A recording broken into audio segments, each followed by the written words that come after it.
Irish guy, and this is painful. I'm gonna call it Brazil's current crop of players.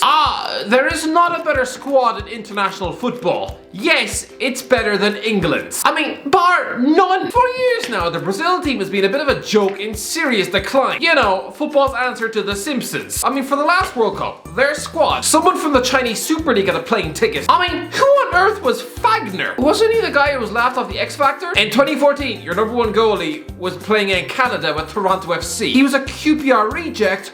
What did you expect? In 2010, you were still picking Kleberson and Elano. Brazil's world-class conveyor belt of talent had just dried up, right? Apparently, the local kids were no longer playing futsal on the beaches of Rio. Nah, instead, just playing Angry Birds on the couch and eating their body weight in Nutella. Voila!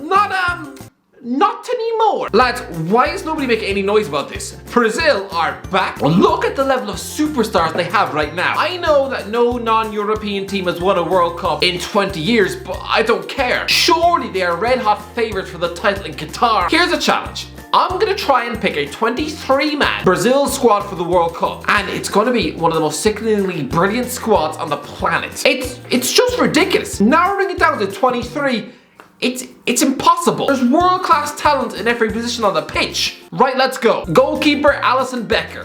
Okay, this might seem like an easy pick. I mean, just chuck ALISSON Becker in as the country's number one. He's a Premier League demigod with his feet, a serial winner hunting down the Premier League. But the same is also true of Ederson Moraes, so even this one is a headache. ALISSON has 36 caps more than Ederson, but he's not twice the goalie. Maybe the coach Tite is terrified of Ederson's neck tattoos, but Ozzy, forget the fact that he looks like a bouncer who stores skulls in his fridge. He actually seems like a nice enough guy. But yeah, ALISSON just about takes the number one gloves. Goalkeeper Ederson Moraes. Again, this man is an international understudy. Manchester City's last 6 undisputed number one goalies for the club before Ederson had a combined 599 caps. And Ederson is arguably better than all of them. I love Shay Given, but he had 134 international caps. Amazing shot stopper, yes, but Ozzy, give him the ball at his feet and he'd hyperventilate into a shoot. But Ederson, his balance and control, he could probably do keepy uppies on a London escalator. I mean, an impatient, miserable granny might also shove a newly bought quiche in his face, but still. Anyway, yeah, world-class backup goalie for the World Cup. Honestly, this is like having Pavarotti starring in an opera, and his understudy waiting in the wings is Paul Potts or Meatloaf. Just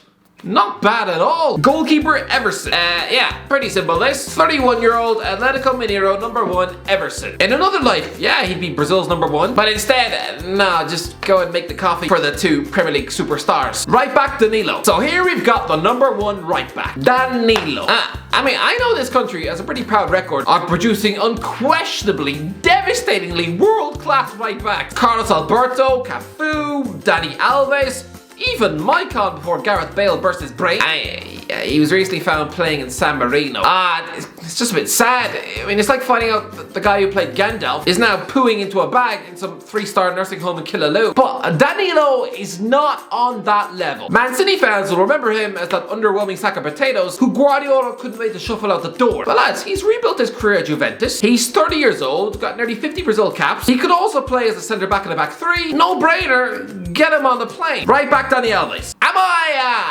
Am I insane? I can hear you all right now. Oh, you're picking Dani Alves? Don't you know he's older than my mum? Lads, okay, relax. Okay, put down that mug of hot coffee. I'm picking Dani Alves. You'd swear I was picking Danny DeVito in a wig. But Alves, if this happens, I'm pretty sure Emerson Royale will spend this Christmas angrily kicking a bin. Imagine being told at the age of 23, having signed for Barcelona and then Tottenham, that actually you're not going to the World Cup. Instead, your plane ticket is going to someone 6 months of 40. Someone who began his career in 1996. You know, 3 years before you were born. Lads, Dani Alves is just 8 years younger than Gary Neville. You must be thinking, what is he doing on that plane? Well, simple. A squad like Brazil needs leadership. This man is a warrior. He's got 122 caps. He is the most decorated footballer in the history of the sport. Ozzy, he's won 6 trophies in a Brazil shirt. He's currently the number one right back for Barcelona. And the last 6 games he started, the team has won every match. He would be the country's oldest fastest ever player to play for Brazil, but why not? Are you honestly telling me you'd sooner trust Emerson Royal? Someone who, yeah, might be 15 years younger, but honestly, in a Spurs shirt, has mostly looked about as composed as the donkey of Shrek. I'm bringing Dani Alves. Centre-back Thiago Silva. Can you imagine the face of PSG's owners if the Qatar World Cup ends with Thiago Silva lifting the trophy in their own country after tossing him away like an empty crisp packet in 2020? I mean, to then go on and win the Champions League, the Club World Cup, and then the World Cup. I think it would be official. Single-handedly, the worst decision in the history of that football club. Listen, we all know why PSG dumped him. I mean, just before lockdown, he was dragged off at half-time with PSG 3-0 down to Amiens FC. But lads, these horror shows happen. I mean, he did the same thing with Chelsea against West Brom. Doesn't stop him being one of the greatest centre-halves to ever exist. The question for Brazil is, can he play in a back-to centre-back partnership? Listen, I'm guessing for a month over Christmas, then the simple answer is yes. Get him on the plane. But lads, this is a modern day Maldini. And I think nearly 10 years ago, this was an actual headline. Joey Barton ordered by Marseille to stop abusing Thiago Silva on Twitter. Yeah. Thiago Silva is potentially winning the World Cup age 39. Barton is sitting in a mouldy dugout at Bristol Rovers, sipping coffee that probably tastes like lukewarm donkey piss. How were they ever in conversation? Centre-back Marquinhos. Again, pretty simple list. Thiago Silva was this man's mentor for 7 years at PSG, so clearly it makes sense for Thiago to hold his hand in his first World Cup. I mean, technically he did play in Russia in 2018, but for just 1 minute against Mexico at right back, where he didn't even get to touch the ball. This man is dependable. He's not gonna let his country down. I mean, read what Wikipedia said about that 2019 Copa America win on home soil. In the semi-finals against Argentina on the 2nd of July, Marquinhos was tasked with marking Lionel Messi while suffering from diarrhea.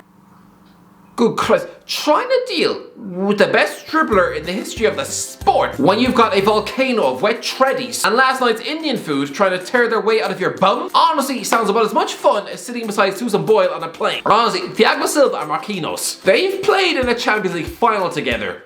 Why not a World Cup one too? Centre-back Ederson Militao. Do you see how tough this is? I mean, Ederson Militao arguably should be starting. Christ, well, this is a country you nearly got 60 caps off David Luiz, and half the time he looked like he had chunks of newspaper in his brain. Militao is a first choice Real Madrid centre-half, still on course to win the treble.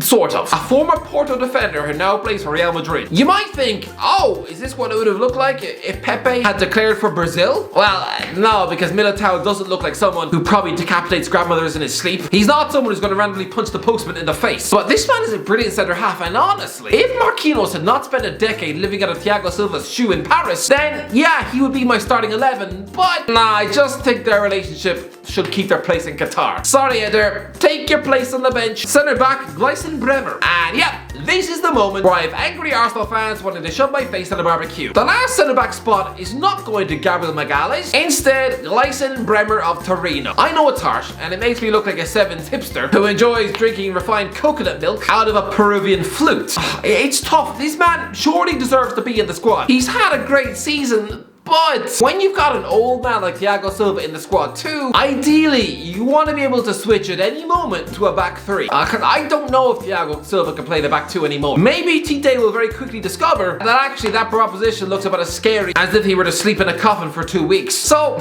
bring somebody else to play in a back three if you need it. And the best man for the job is Gleison Bremer, 25 years old. Yes, he's uncapped, but he plays in the back three for Torino in Serie A. Oh yeah, and I almost forgot. Liverpool want to sign him to replace Joe Gomez. But don't underestimate how difficult this job is. I haven't even mentioned Diego Carlos. You know, a man sitting 3rd in La Liga. And Sevilla want 45 million euros for it. Suddenly, Brazil have gone from David Luiz and losing 7-1 to having 6 top-class centre-backs.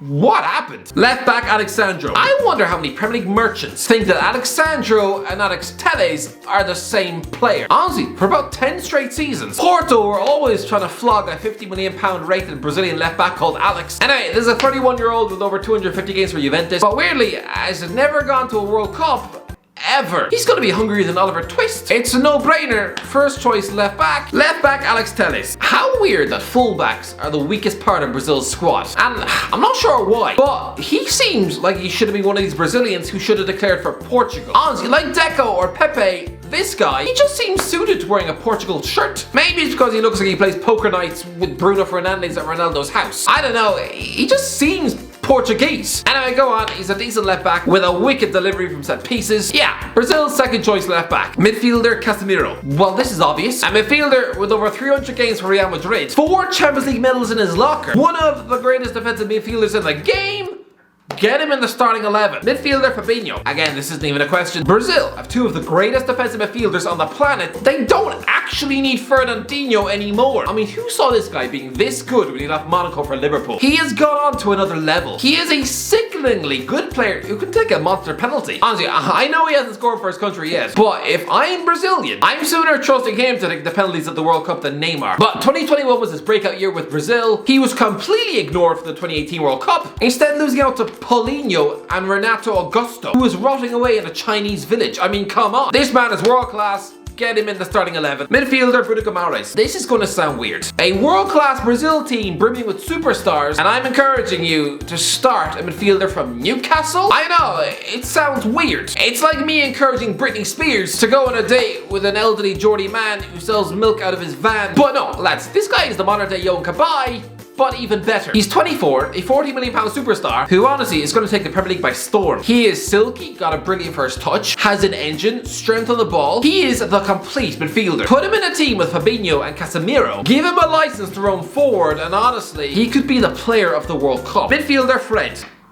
I know, you probably all think I've gone temporarily insane, that I've spent the last week shoving muffins up my nose. But lads, Fred is a little bit like Jorginho. 2 Brazilian midfielders, and yes, Jorginho is Brazilian, who Pep Guardiola wanted at Man City. While under Sarri's wing at Chelsea, Jorginho looked like a fragile daffodil who couldn't trap a ball. And similarly, Fred doesn't look up to much playing midfield beside Scott. But just like Jorginho, Fred is secretly a quality midfielder, and I think he'd be a good addition to the squad. Midfielder Philippe Coutinho. Imagine being able to bring Philippe Coutinho off the bench. Forget the fact he plays for Aston Villa. I know. For a Champions League winning £120 million superstar, then playing in a team with Danny Ings is a bit embarrassing. But he's still a top player, can unlock a defense, has 20 goals for Brazil. What an impact player he's going to be off the bench. Midfielder Lucas Paqueta. 4 years, Lucas Paqueta has been that Brazilian wonder kid. Been annoying from then that it was Bruno, who got that big Premier League move from Lyon while he's being left behind in France. And honestly, after failing at AC Milan, his career dangerously stinks of Johan Gourcuff territory. I mean, remember that French bookworm who was apparently bullied on the bus? But no, Paqueta is a brilliant attacking midfielder. What an option to bring off the bench. Forward, Vinicius Jr. First name on the team sheet. Vinicius Jr. is the truth. He's 21 and already played 160 times for Real Madrid. That is unheard of. I remember him arriving as a 16-year-old brace face. Honestly, he just reminded me of the kid off Everybody Hates Chris. I mean, when he was taking his medical, he probably had to get his mum to hold his school bag, but he's a superstar who's now just added goals to his game. He's gone from scoring 6 goals a season to 17. A bit like when the penny dropped with Ronaldo and he went from 12 to 23. I'm gonna call it. This kid is gonna have an even better career than Neymar. Get him in the starting 11, he is a joke. Forward Neymar. Forget playing on the left wing. Neymar is my number 9. I'm starting him as a centre forward up front. The end. Forward Rafinha. Yeah, of all the superstars Brazil have, it is a bit weird to bring in someone who lives in Leeds, but no, lads, Rafinha's quality. And probably going to be a Barcelona first teamer playing in the Champions League next season. So it won't look too weird when he's in Qatar. Listen, I know he's only got 7 Brazil caps, but I think he's replaced Everton Suarez as the new guy and Neymar's new mate. I mean, Everton is mostly melted like a Swiss cheesecake in Benfica. So yeah, go on Rafinha. Get in that starting 11. 20 Rodrigo. This is pure raw talent. At Real Madrid, both Vinicius and Rodrigo must seem like a pair of twins. They're 21-year-old Brazilians who play in an identical way. And Rodrigo isn't as good. I mean, right now he's got the end product of a tuna sandwich. A big fat 0 goals in 26 league games this season. But he's still a devastatingly impressive impact player off the bench. I mean, facing a fit and fresh Rodrigo in extra time of a World Cup semi-final. If I'm an aging fullback, the sight of him warming up after 100 minutes is enough to make me puke my dinner into my sock. Forward Gabriel Martinelli. Yeah.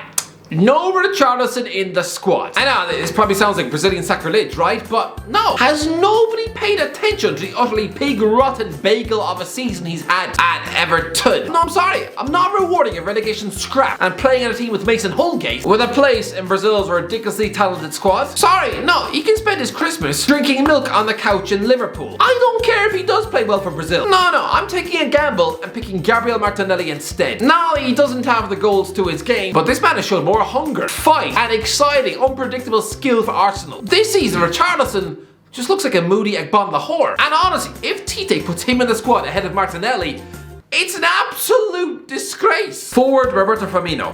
Let's be honest, Roberto Firmino is not going to the World Cup. I know he's not. He didn't play a single minute of World Cup qualification. But, I mean, I would still have him in my squad. He is the perfect, unselfish false nine who can link everything together. I mean, if Neymar doesn't work out as a number 9 up front, then fine, just shift him to the wing and bring on Firmino up front to knit everything together. Playing in the wide wingers with one-touch, no-look flicks. But I just know Tite is going to instead bring 22-year-old Anthony from Ajax instead. And yeah, he is a devastatingly exciting baller. But it's the Dutch League. Beware picking anything from the Dutch League. Alfonso Alves was a Brazilian superstar in the Dutch League and then couldn't hack it at Middlesbrough. Forward, Gabriel Barbosa. Here's the bad news, Gabriel Jesus. You're 25 and you have 3 league goals this season. You were stuck on 9 goals last season and you haven't scored for Brazil in 19 matches. Oh yeah, and you were sent off in the Copa America quarterfinal. It's not looking good, Gabriel. How does he expect to get into a Brazil World Cup team when in the Premier League he's been outscored by Josh King? I mean, bringing one bench warmer Firmino is risky. Bringing 2 is stupid. I'm sorry, but Jesus has started just 6 games up front as a centre forward for Man City this season. And one of them was against Peterborough. It's a bad idea to decide that you want to be a winger because Brazil have plenty of wingers who are better than you. This guy has just chosen not to be a centre forward anymore. So, okay.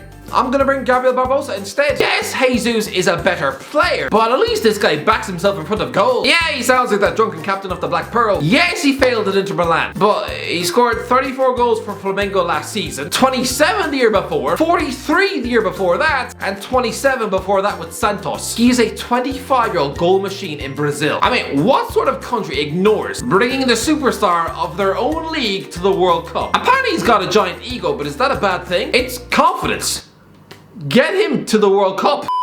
So that was painful. How do you squeeze Brazil's crop of talent into just 23 spots on an aeroplane? I mean, look what I've left out. Arthur Cabral, a 23-year-old. The next Salah, a goal machine at Basel, who's just moved to Fiorentina. And you just know his next 2 moves are going to be to Roma and then Anfield. I've left out midfield workhorses like Gerson at Marseille and Newcastle's Joe Linton. I'm even leaving a £70 million superstar at Juventus like Arthur Melo at home on a beanbag. I mean, even going forward, even Evan Nielsen is a 22-year-old who just exploded at Porto this season.